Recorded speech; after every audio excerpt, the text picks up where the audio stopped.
I was cutting into my mother's famous pot roast when she dropped the bomb that would change everything. Sunday dinner at my parents' house in suburban Cincinnati had always been sacred, a weekly tradition where we gathered around the same oak table that had seen 28 years of my life unfold. My father, Gary, was reaching for seconds when my mother, Linda, cleared her throat with that particular tone that meant serious business was coming. "Merle, honey, we need to talk about something important." My fork froze halfway to my mouth. Nothing good ever started with those words. "Your sister Amanda just lost her job at the marketing firm, and her lease is up next month." My mother continued, her voice taking on that sweet, manipulative tone I knew all too well. "We've decided she's going to stay in your apartment until she gets back on her feet. You have that extra bedroom and family helps family." The silence that followed felt like stepping into quicksand. I could hear the grandfather clock ticking in the hallway, counting down the seconds until my comfortable life would be turned upside down. Amanda, who had been suspiciously quiet during the meal, finally looked up from her phone with a smug expression that told me everything I needed to know. "It's perfect timing, actually," she said, twirling her blonde hair around her finger, the way she had since childhood, whenever she wanted something. "I already looked at your place online. The second bedroom has great natural light. I'm thinking of redecorating it with a bohemian vibe, maybe some tapestries and string lights." My parents exchanged one of their meaningful looks, the kind that had orchestrated countless childhood punishments and rewards. I felt that familiar knot forming in my stomach, the same sensation I'd experienced throughout my youth whenever family decisions were made without consulting me. "Now, Merle," my father said, setting down his beer bottle with a decisive thud, "we know you might need some time to adjust to the idea, but this is what families do. You're successful. You've got that nice downtown apartment, and Amanda's going through a rough patch." Rough patch. The phrase hung in the air like smoke from an extinguished candle. Amanda had been going through rough patches her entire adult life. There was the time she dropped out of college during her sophomore year because she wanted to pursue her passion for photography, which lasted exactly 3 months. Then came her brief stint at cosmetology school, followed by the jewelry-making phase, the yoga instructor certification she never used, and, most recently, the marketing job she'd apparently lost. I thought back to all the conversations I'd overheard over the years.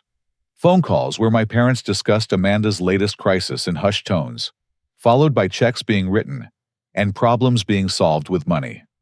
Money that somehow never seemed to be available when I needed help with college expenses, or when I was struggling to save for my apartment deposit.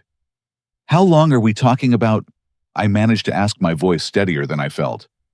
"Oh, just until she gets back on her feet," Linda said, waving her hand dismissively. "You know how it is with the job market these days. Could be a few weeks, maybe a couple months." Amanda's phone buzzed, and she answered it without excusing herself from the table. "Yeah, Sarah. I told you I'd be moving into my brother's place soon. The one downtown with the great view. No, I won't have to pay rent. Family perks, you know." The casual way she discussed my apartment as if it were already hers sent a chill down my spine. I watched my parents' faces, carefully looking for any sign that they found her presumption inappropriate, but they seemed entirely comfortable with her attitude. My mother began clearing dishes, a sure sign that the conversation was considered settled in her mind. "You can show Amanda around the place next weekend. Help her figure out where to put her furniture." "What furniture?" I asked, though I was beginning to suspect I didn't want to know the answer. "Well, she'll need to move her bedroom set, obviously. And that beautiful antique armoire grandmother left her. Oh, and her exercise equipment. Amanda's been really committed to her fitness routine lately." Amanda ended her phone call and rejoined our conversation. "I've been thinking about getting one of those cute little bistro tables for the balcony. You don't use that space anyway, right, Merle? It'll be perfect for my morning meditation and smoothie routine." The assumption in her voice, the complete lack of consideration for my feelings or preferences, triggered something deep inside me. This wasn't just about temporary housing. This was about a pattern that had defined our family dynamic for as long as I could remember. I thought about my apartment, the first place that had ever truly felt like mine. I'd worked double shifts at the software company for 8 months to save enough for the security deposit. Every piece of furniture had been carefully chosen, every detail planned and saved for. The exposed brick walls, the view of the Ohio River, the quiet corner where I'd set up my home office.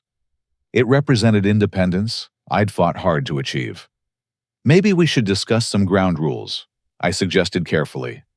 If this is going to be temporary, we should establish expectations about household responsibilities, utilities, groceries. My father's expression darkened. Ground rules. She's your sister, not a tenant. This isn't about money, Merle. This is about family loyalty. Amanda laughed, a sound that carried none of the warmth family laughter should contain. Don't be so uptight about everything. I'm not going to throw parties or anything. I just need a place to land while I figure things out. Besides, you're always working anyway. You'll barely notice I'm there. As the evening continued, the conversation shifted to other topics, but I found myself observing the subtle dynamics I'd never fully recognized before. The way my parents deferred to Amanda's preferences about dessert. The way they asked about her plans, but assumed mine were flexible. The way they discussed my apartment as community property while treating her belongings as sacred. Walking to my car later that night, I replayed the conversation in my mind. Something felt fundamentally wrong about the entire situation, but I couldn't quite articulate what bothered me most. It wasn't just the lack of consultation or the presumption of consent. It was the underlying assumption that my comfort, my space, my autonomy were less important than Amanda's immediate needs.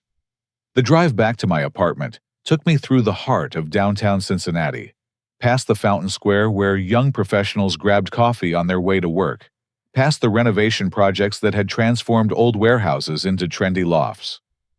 My building sat in the arts district surrounded by galleries and cafes, a testament to urban renewal and personal achievement. Parking in my assigned space, I looked up at the third-floor windows that represented everything I'd worked for.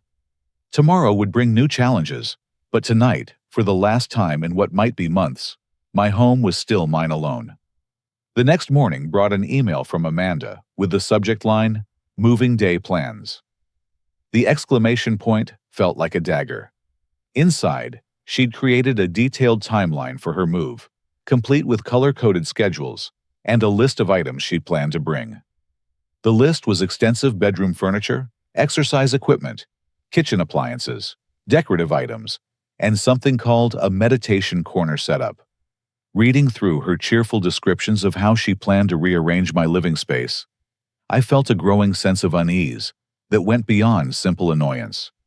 Something about the entire situation felt orchestrated, too convenient, too perfectly timed. Amanda had never shown any interest in my apartment before yet. Now she seemed to have intimate knowledge of its layout and potential.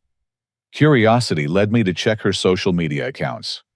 What I found there made my blood run cold. Posts from the previous month showed Amanda at expensive restaurants. Recent photos from a weekend trip to Nashville, new clothes with designer tags still visible. For someone who had allegedly lost her job and couldn't afford rent, she seemed remarkably well-funded. Digging deeper into her employment history through mutual connections, I discovered that Amanda hadn't been fired at all. According to her former colleague, she'd quit the marketing job because she found it boring and wanted to pursue her passion for travel blogging. The colleague mentioned that Amanda had been talking for weeks about moving in with family to reduce expenses while building her online brand. The revelation hit me like a physical blow. This wasn't about emergency housing due to job loss. This was a calculated plan to secure free accommodation while pursuing recreational activities. My parents had either been deceived or were active participants in the deception. That afternoon, feeling increasingly suspicious about the family dynamics I'd accepted as normal, I decided to investigate my own financial situation more thoroughly. I'd been meaning to check my credit report anyway, something my father had always discouraged by claiming it was unnecessary for someone with steady employment. What I discovered shattered my understanding of my family completely. Multiple credit card accounts appeared on my report that I'd never opened. Loans I'd never applied for. Bills for purchases I'd never made. The oldest entries dated back 7 years, beginning shortly after I'd graduated from college, and given my parents my personal information for health insurance purposes. My hands shook as I scrolled through page after page of fraudulent activity. Thousands of dollars in debt attached to my name, explaining why I'd struggled to get approved for my apartment lease, and why my credit score was lower than expected. The addresses on the accounts were my parents' house, and the phone numbers were ones I recognized. The pattern was clear and devastating. My parents had been systematically using my identity to fund their lifestyle and support Amanda's expensive habits. The sacrifices I'd made to save money, the extra hours I'd worked, the modest lifestyle I'd maintained while watching Amanda enjoy luxuries I couldn't afford, suddenly made horrible sense. I called my credit card company first, then my bank, then the credit reporting agencies. Each conversation revealed new layers of fraud. Unauthorized loans accounts opened without my knowledge. Credit limits increased without my consent. The customer service representatives spoke in sympathetic tones about identity theft, providing me with forms and procedures I'd never imagined needing. With my laptop open and documents spread across my dining table, I began documenting every fraudulent transaction, every unauthorized account, every instance of financial abuse. The scope of the betrayal was staggering. My family hadn't just taken my money, they'd stolen my financial future, my creditworthiness, my ability to make major purchases or investments. My phone rang as I was photographing bank statements. My mother's cheerful voice felt surreal given what I was discovering. "Hi, honey. I was just calling to confirm that Amanda can come by Thursday to measure the bedroom. She wants to order some organizing systems online." The casual assumption that her plans would proceed undisturbed delivered while I sat surrounded by evidence of their financial crimes, triggered something primal in my chest. "Mom, we need to talk about something important. I've been reviewing my credit report and there are some accounts on here that I didn't open."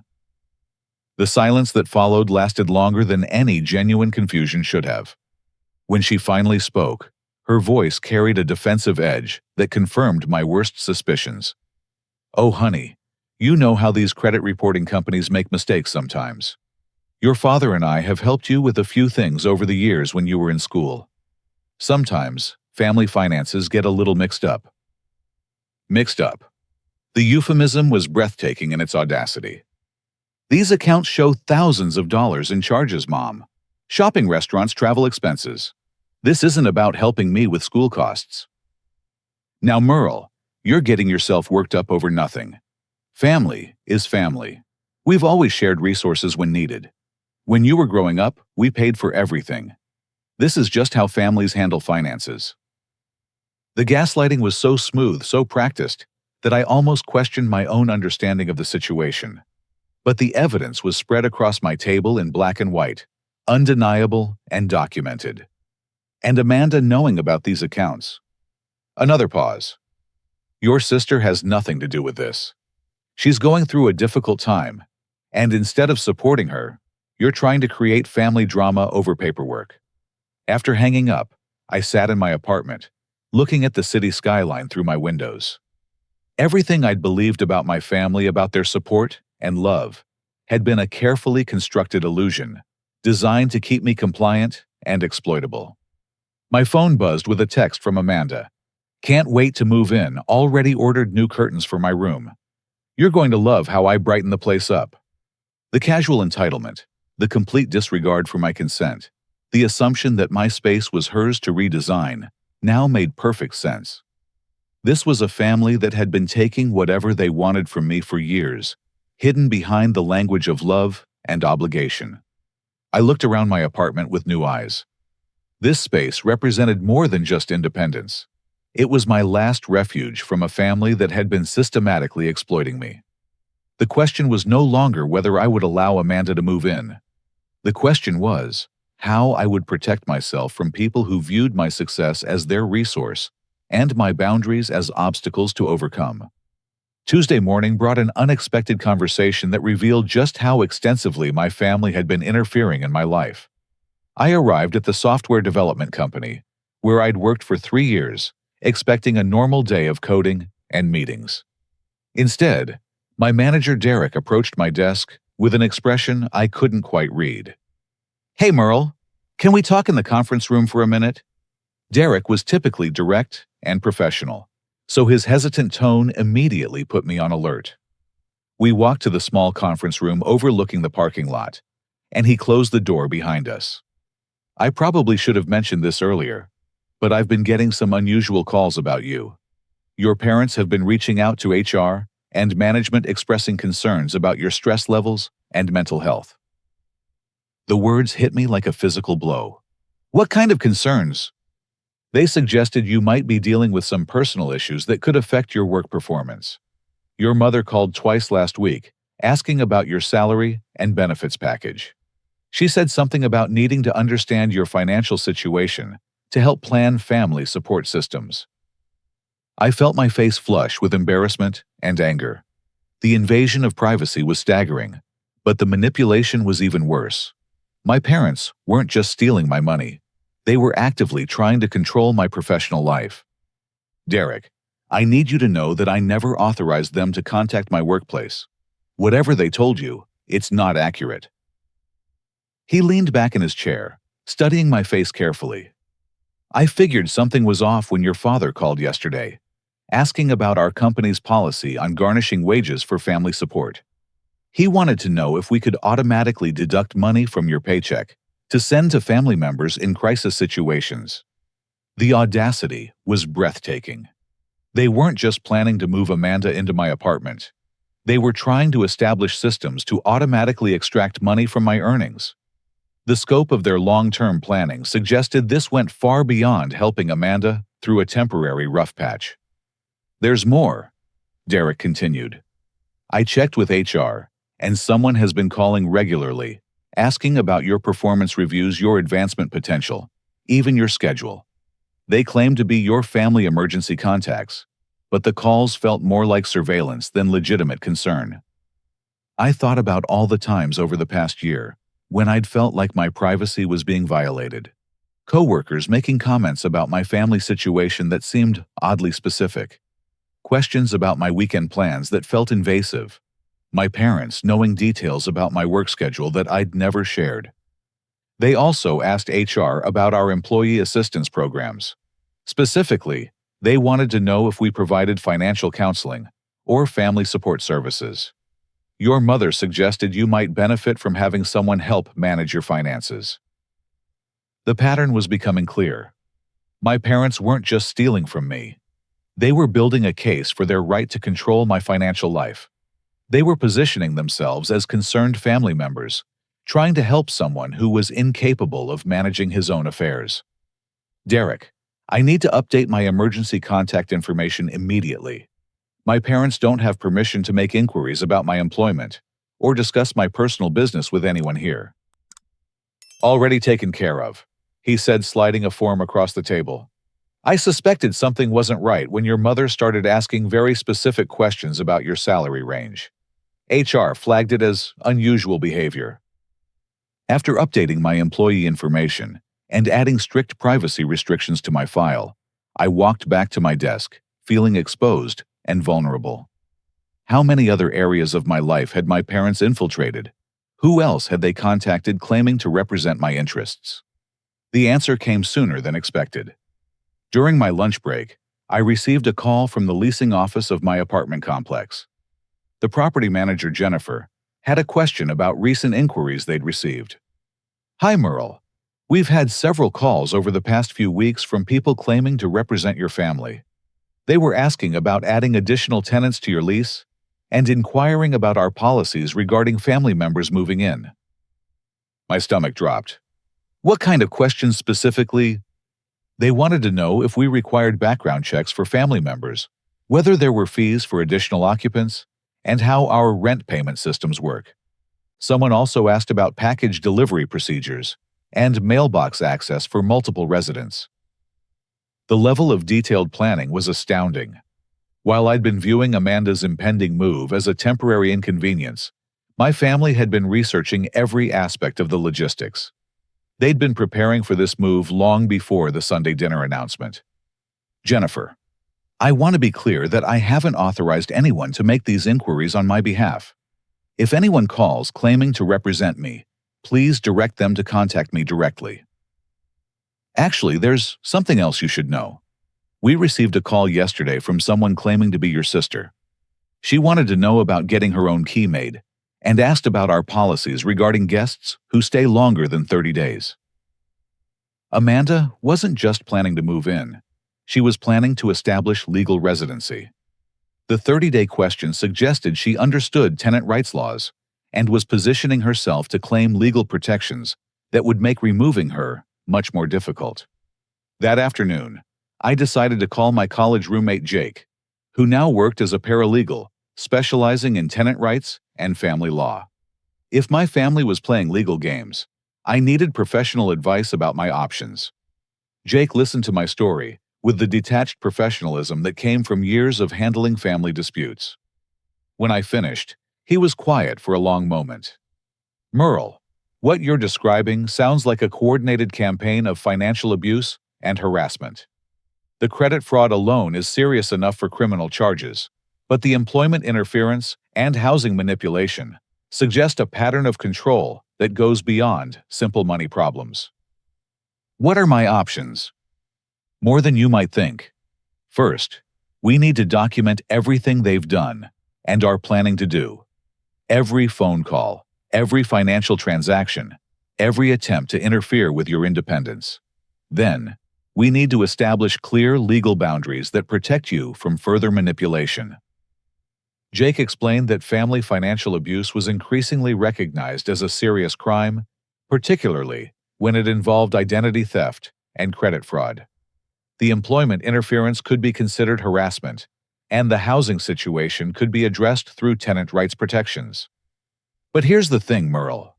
If you want to stop this pattern, you can't just address the immediate situation with Amanda. You need to address the underlying system that allowed this to happen in the first place. As I drove home from work that day, I realized I was facing a choice that would define my future relationships with my family. I could continue accepting their manipulation and lose myself in the process, or I could fight back and potentially lose them entirely. The decision, when it came to me, felt surprisingly easy. A family that would steal my credit, manipulate my employer, and plan to colonize my home wasn't a family worth preserving. What I needed now was a strategy that would protect me legally while exposing their behavior in a way that might actually force them to confront the consequences of their actions. Wednesday evening found me sitting across from Jake at a downtown coffee shop, surrounded by legal documents and printouts of financial records. He'd agreed to help me develop a comprehensive response to my family's manipulation, and his expertise was exactly what I needed. The key to handling family manipulation legally is documentation and boundaries. Jake explained, spreading tenant rights pamphlets across our table. Your parents have been operating under the assumption that family relationships exempt them from normal legal and ethical standards. We're going to show them that's not true. Jake's plan was elegant in its simplicity. Instead of simply refusing to allow Amanda to move in, we would create a situation that exposed the entire family dynamic while protecting me legally. He would pose as a legitimate tenant who had legally rented my apartment, complete with proper documentation and tenant rights protections. The beauty of this approach is that it forces them to confront their behavior publicly while giving you legal protection. When they try to intimidate or manipulate a tenant who isn't family, their tactics become obviously inappropriate. We spent the next 2 hours crafting a detailed strategy. Jake would move some belongings into my apartment and establish legitimate residency. We'd create rental agreements, payment records, and documentation that would stand up to legal scrutiny. More importantly, Jake's legal training meant he could handle whatever manipulation tactics my family employed. The psychological impact will be significant, Jake continued. They've been successful because they're operating within family dynamics, where guilt and obligation override normal boundaries. When they encounter someone who responds to their behavior as what it actually is, harassment and fraud, They'll have to confront the reality of what they've been doing.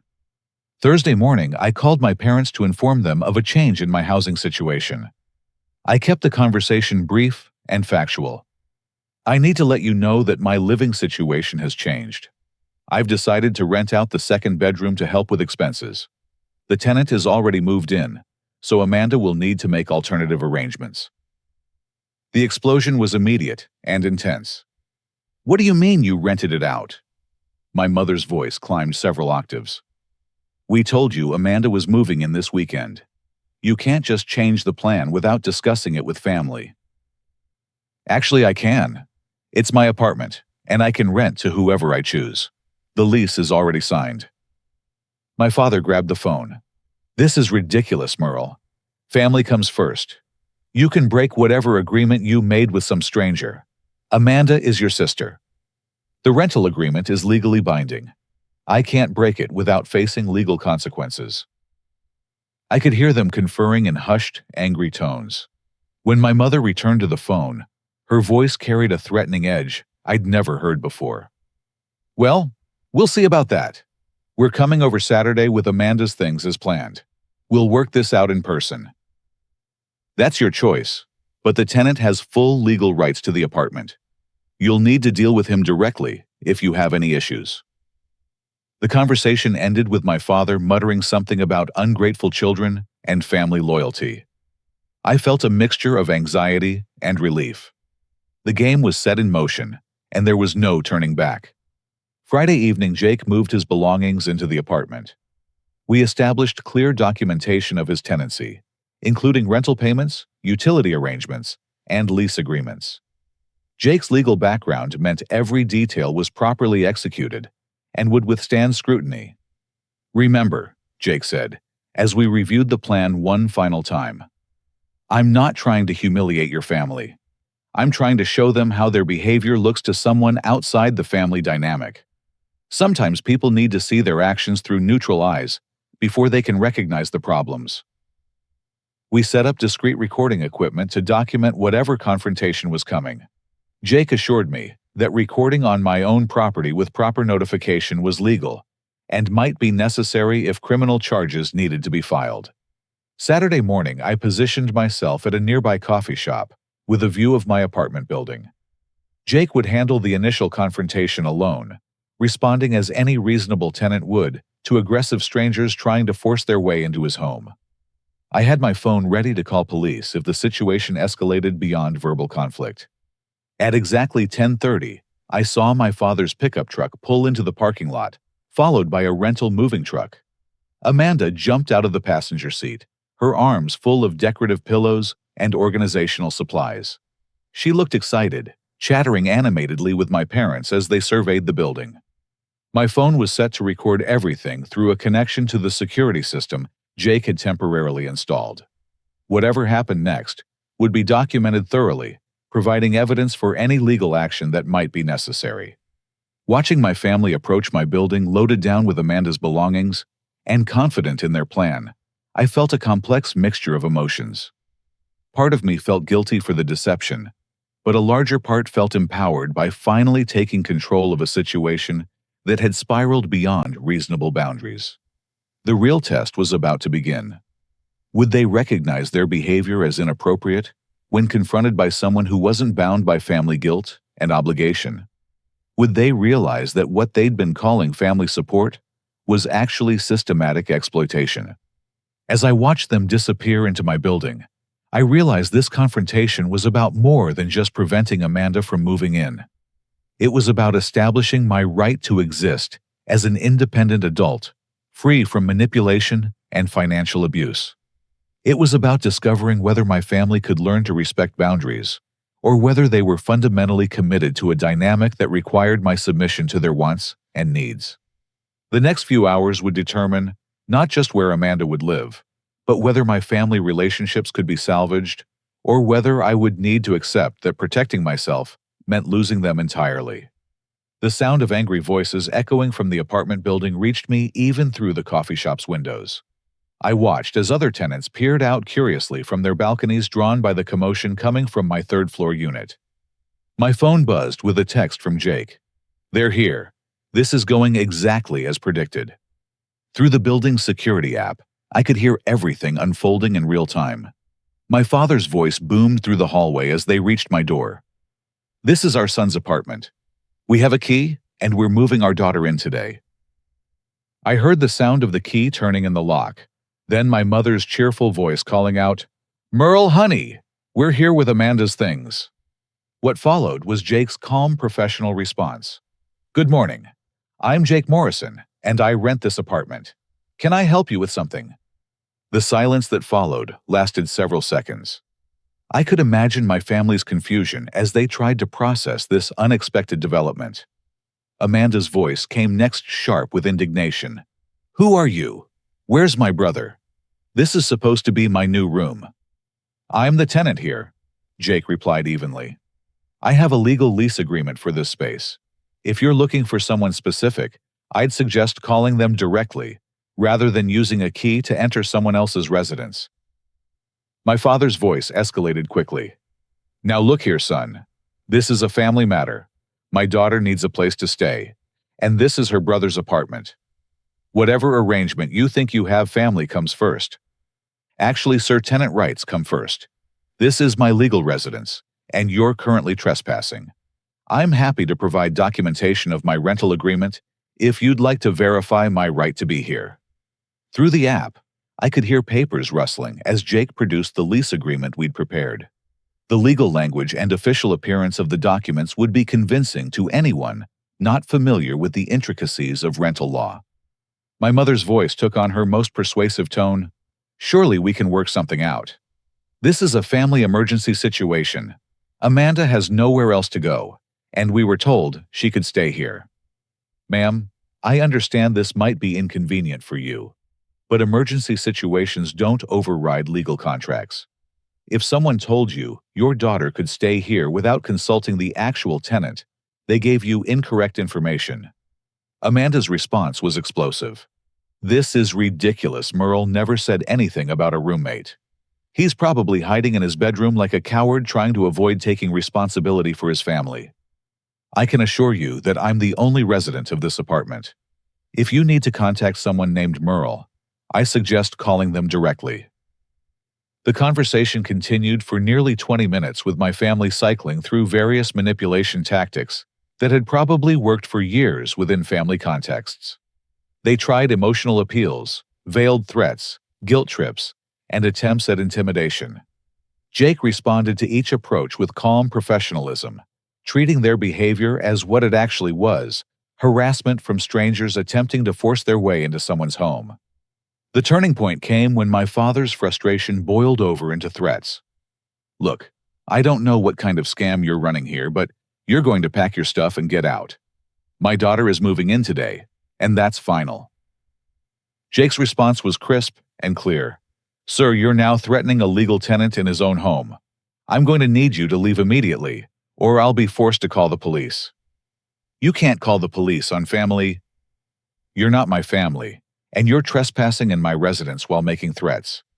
The police will see this as a straightforward criminal matter." I heard Amanda crying in the background, her voice muffled as she spoke to someone on her phone. "Sarah, this is a disaster. There's some guy living in Merle's apartment, and he won't let me move in. I don't know what's happening." My mother tried one more emotional manipulation. "Please, we're desperate. Amanda has no other options. Surely you can understand family responsibility." Jake's response cut through the manipulation with surgical precision. "Ma'am, planning to move someone into an apartment without consulting the actual residents isn't family responsibility. It's poor planning at best, and harassment at worst. Your emergency doesn't create obligations for strangers." The truth of that statement hung in the air like smoke. For the first time, someone had articulated what I'd been unable to express: their crisis didn't automatically create obligations for others, even family members. The confrontation began winding down as my family realized their usual tactics weren't working. Jake's calm professional responses had stripped away the emotional manipulation and family guilt that typically powered their arguments. Without those tools, they were left with nothing but demands and threats that sounded increasingly unreasonable. We'll see what Merle has to say about this, my father muttered as they prepared to leave. You're certainly welcome to contact him, Jake replied. But his housing arrangements are between him and his tenant. If he wants to change the situation, he'll need to follow proper legal procedures for terminating a lease agreement. After they left, Jake called me with a full debriefing. The confrontation had gone exactly as we'd hoped, exposing my family's manipulation tactics while protecting me from direct conflict. More importantly, it had documented their behavior in a context where it couldn't be justified by family dynamics. They never once asked if you were okay or expressed concern about your well-being, Jake observed. Every statement was about their wants, their plans, their expectations. That tells you everything you need to know about their priorities.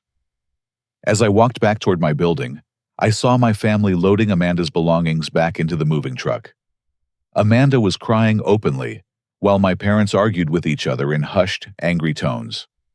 Part of me felt sympathy for their disappointment, but a larger part felt relief that their manipulation had finally been exposed for what it was. The confrontation was over, but I knew the larger conflict was just beginning. My family would not accept this defeat quietly, and I needed to be prepared for whatever retaliation they might attempt. Sunday morning brought an unexpected knock on my door. I wasn't surprised to see my parents standing in the hallway, but I was surprised by their appearance. My father's usual confident demeanor had been replaced by something that looked almost like fear, while my mother's hands shook as she clutched a manila envelope. "Merle, we need to talk," she said, her voice smaller than I'd ever heard it. I let them into my apartment where Jake was reading the Sunday paper at my kitchen table. His presence immediately shifted the dynamic, preventing the private family confrontation my parents had probably planned. "Good morning, Mr. and Mrs. Henderson," Jake said politely, not moving from his position. "Beautiful day, isn't it?" My father's jaw tightened, but he couldn't argue with basic politeness. "We need to speak with our son privately." "Of course," Jake replied. "I'll just finish my coffee right here. Don't mind me." The subtle power play was perfect. Jake wasn't leaving, which meant my parents couldn't employ their usual guilt tactics and emotional manipulation. They would have to conduct themselves appropriately or look foolish in front of a witness. My mother sat heavily in my living room chair, looking older than I'd ever seen her. "Merle, we got a phone call yesterday evening from Detective Martinez with the Cincinnati Police Department. She wants to meet with us tomorrow morning about some financial irregularities." The words hung in the air like a death sentence. Jake and I had discussed the possibility of involving law enforcement, but I hadn't expected it to happen so quickly. "She mentioned your name specifically." My father added his voice, carrying a note of accusation. "Said you'd filed some kind of report about identity theft." I met his gaze steadily. "I reported the fraudulent accounts that were opened in my name. That's what responsible people do when their identities are stolen." "Those weren't stolen," my mother protested. "We were helping with family finances. We never meant for it to become a legal issue." Jake looked up from his newspaper with mild interest.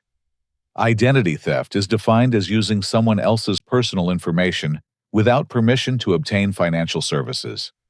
Intent doesn't change the legal definition of the crime." My parents both turned to stare at him, clearly not expecting input from someone they considered an outsider to family business. "And you are?" my father asked with barely controlled hostility. "Jake Morrison. I'm a paralegal specializing in family financial abuse cases. Also, Merle's tenant and friend." The revelation that Jake had legal expertise hit my parents like a physical blow. Their manipulation tactics, which worked so well on family members trained to prioritize emotional appeals over logic, were useless against someone who understood the legal implications of their behavior. "This is between family," my mother insisted. "Outside, people don't understand the complexities of family relationships." Actually, Mrs. Henderson, that's exactly why outside perspective is valuable. Family dynamics often normalize behaviors that are clearly inappropriate when viewed objectively. For instance, using someone's identity to open credit accounts would be obviously criminal if done by strangers, but families often rationalize it as helping. I watched my parents struggle with this new reality.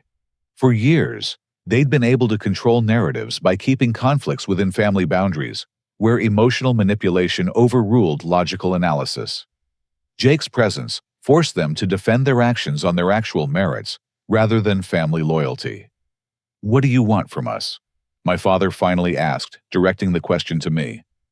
"I want you to understand that what you've been doing is wrong, both legally and morally. I want you to take responsibility for the damage you've caused to my credit and finances. And I want you to respect my independence as an adult." My mother began crying, but these tears felt different from her usual manipulation tactics. "We never meant to hurt you. We were just trying to help Amanda get through her difficult periods, and you were always so successful and stable. Mom helping Amanda isn't the problem. The problem is stealing from me to do it and then lying about it.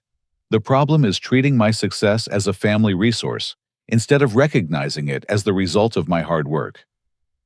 Jake added quietly, "Success earned through personal effort belongs to the person who earned it. Family relationship doesn't create automatic claims on other people's achievements." My father's face flushed red. "That's not how families work. Families share resources and support each other." "Sharing requires consent," I replied. "What you've been doing is taking without permission and justifying it after the fact. That's not sharing. That's theft." The conversation continued for another hour with my parents gradually understanding the seriousness of their situation. Detective Martinez wasn't just investigating the credit fraud.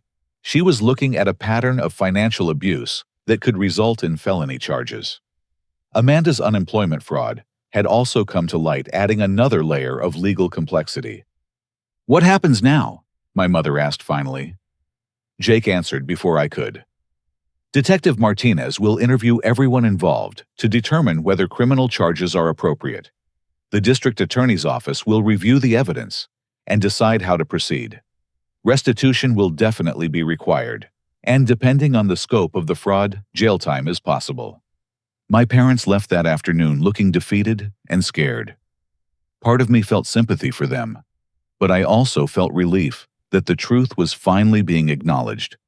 They would face consequences for their actions, and I would be protected from further manipulation. Amanda called later that evening, her voice shaky with fear and anger. "Merle, you have to fix this. The police want to interview me about unemployment fraud. This could ruin my life." "Amanda, I didn't report your unemployment fraud. I only reported the identity theft.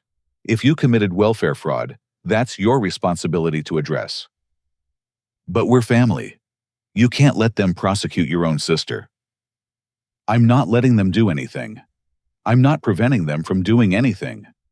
I reported crimes that were committed against me, and law enforcement is responding appropriately." The phone call ended with Amanda hanging up on me, but I felt more at peace than I had in years. For the first time in my adult life, I was prioritizing my own well-being over family dysfunction. The legal process would be difficult and emotionally draining, but it was necessary to break the cycle of manipulation that had defined our family relationships. Looking around my apartment that evening with Jake grading legal briefs at my kitchen table and classical music playing softly in the background, I realized I was experiencing something I'd never had before: a home that felt truly peaceful and secure. Whatever happened with my family, I had finally learned to protect myself and my boundaries. 6 months later, I stood in my apartment looking out at the Cincinnati skyline as snow began falling over the Ohio River. The view that had once represented simple urban living now symbolized something much more profound: the peace that comes from living authentically and protecting your boundaries. The legal proceedings had concluded 2 weeks earlier, with a settlement that required my parents to pay full restitution for all fraudulent accounts and to attend court-mandated counseling about financial boundaries and family abuse. Amanda had been sentenced to community service and probation for unemployment fraud, but she'd also gotten her first steady job in years and moved into a studio apartment that she was paying for herself. Detective Martinez had been thorough in her investigation, ultimately uncovering a pattern of financial manipulation that extended to several other family members over the years. My cousin Robert had come forward with similar experiences, as had my uncle's eldest daughter. What we'd all thought were isolated incidents of family help had actually been part of a systematic pattern of control and exploitation. The financial damage to my credit had been completely resolved through the legal process. My credit score was now higher than it had ever been, and I'd received a promotion at work after my supervisor learned about the family harassment situation and recognized that I'd been dealing with significant external pressures while maintaining excellent job performance. Jake had become one of my closest friends during the process, and though he'd officially moved back to his own apartment, he still came over regularly for dinner and weekend conversations. His legal expertise had been invaluable, but more importantly, his friendship had shown me what healthy relationships looked like. No manipulation, no hidden agendas, no expectations that I sacrifice my well-being for someone else's convenience. My dating life had improved dramatically once I'd learned to recognize and avoid manipulation tactics in personal relationships. I'd been seeing Sarah, a graphic designer I'd met through a professional networking event, for 3 months now. She was independent, supportive, and completely baffled by the family dynamics I described from my past. "I can't imagine family members stealing from each other," she'd said during one of our conversations about the legal proceedings. "My family drives me crazy sometimes, but we respect each other's boundaries." Her perspective had helped me realize that what I'd grown up thinking was normal family behavior was actually quite abnormal and unhealthy. Families could be close and supportive without being manipulative and controlling. Love didn't require surrender of personal autonomy. The apartment had been redecorated to reflect my actual preferences, rather than the neutral, inoffensive style I'd chosen while trying to please everyone. Bold artwork covered the exposed brick walls, plants filled the corners with life and color, and my home office had been expanded to accommodate a photography hobby I'd rediscovered after years of neglecting personal interests. Amanda and I had tentatively rebuilt a relationship based on mutual respect rather than family obligation. She'd called 3 months after the legal proceedings concluded, ready to apologize and take responsibility for her actions. "I never realized how much damage we were doing," she'd admitted during our first honest conversation in years. "I thought family meant getting whatever help you needed without having to ask permission or consider the cost to other people." Her court-mandated financial counseling had helped her understand the difference between family support and family exploitation. She was learning to budget, save, and plan for her own future, rather than expecting others to rescue her from the consequences of poor decisions. "I'm actually proud of myself for the first time in years," she told me recently. "I earned everything in my apartment through my own work. It feels different when you know you deserve what you have." Our parents had struggled more with accepting responsibility for their behavior. The court-mandated counseling had forced them to confront the impact of their manipulation on their children, but changing lifelong patterns was difficult. We had monthly family dinners now, but they took place in public restaurants, where the social expectations prevented the intense emotional manipulation that had characterized our previous family gatherings. "We were trying to help," my mother had said during one particularly difficult conversation. "We thought keeping the family close meant sharing everything." "Mom, there's a difference between sharing and taking," I'd replied. "Sharing happens when everyone agrees. What you were doing was taking money and independence from me to give comfort and convenience to Amanda. That's not sharing.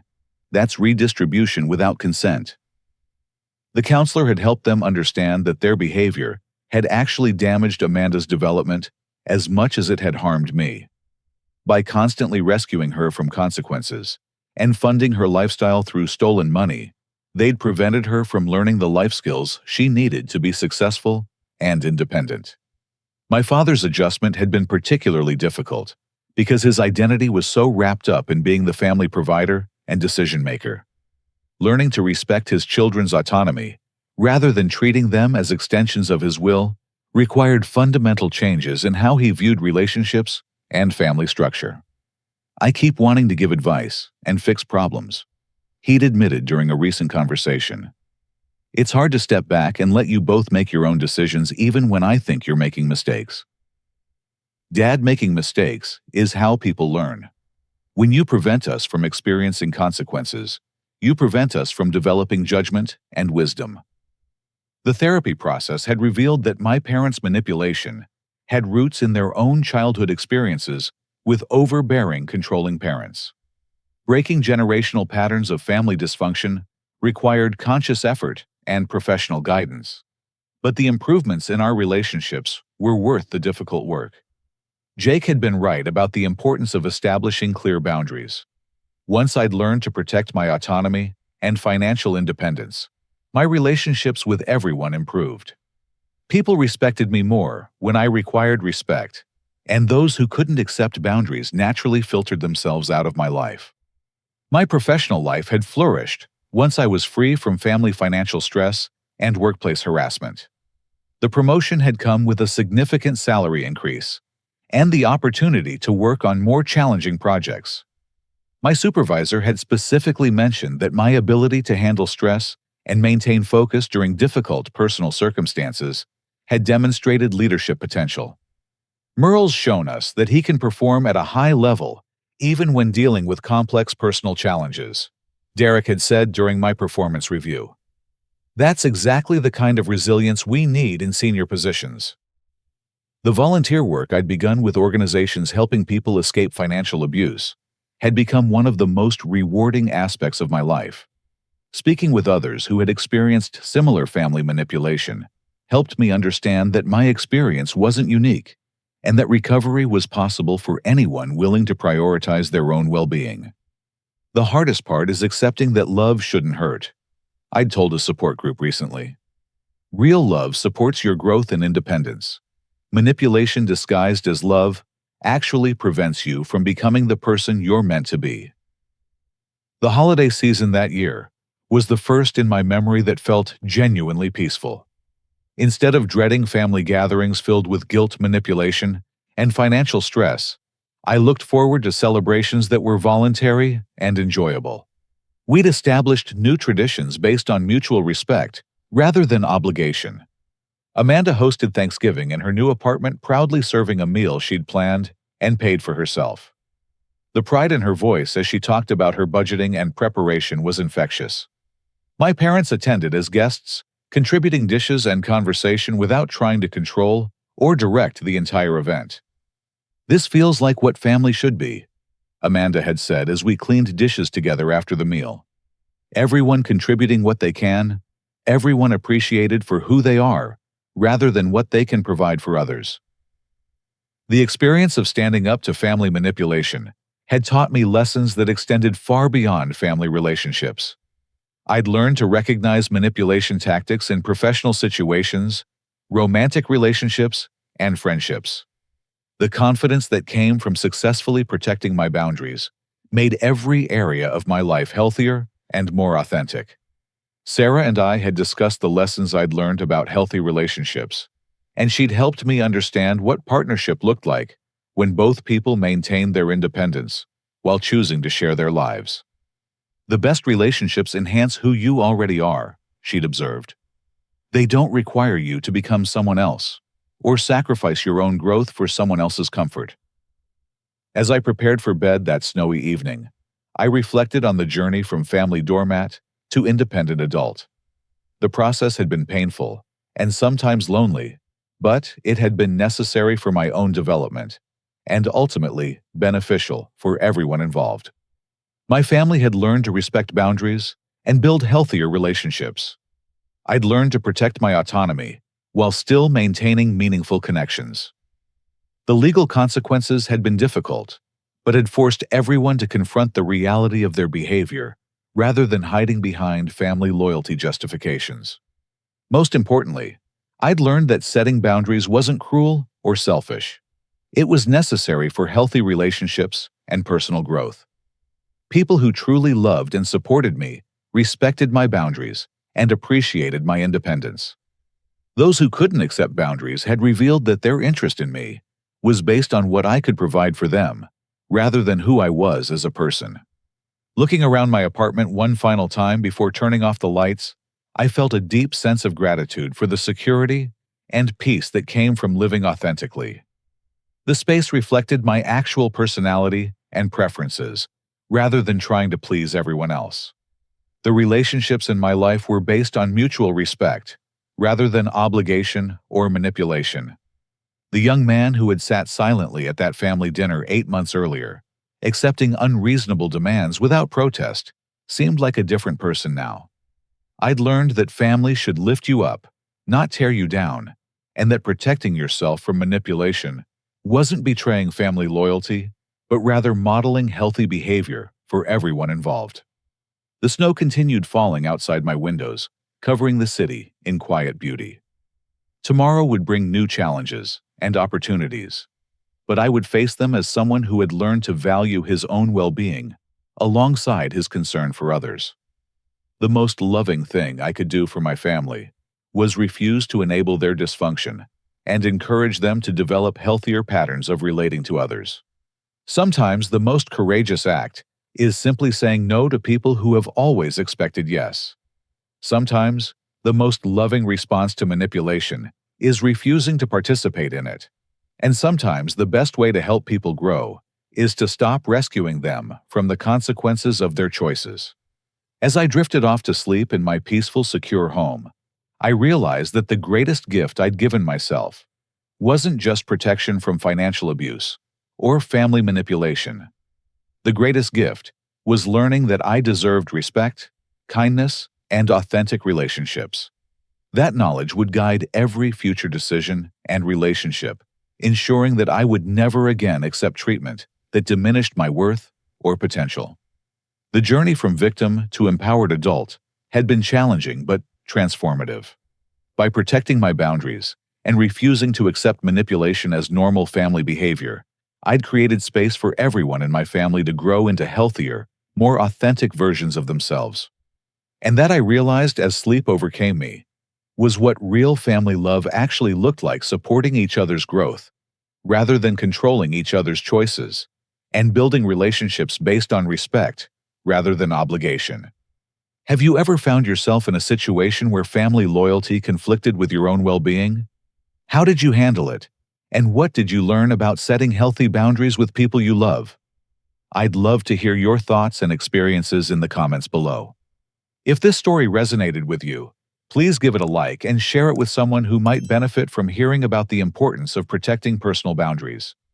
Don't forget to subscribe for more stories about overcoming life's challenges and building authentic relationships. Thank you for joining me on this journey, and I hope you find the courage to protect your own boundaries and build relationships that truly support your growth and happiness. Remember that you deserve respect and kindness from everyone in your life, including family members. Stay strong, stay authentic, and never apologize for protecting your own well-being.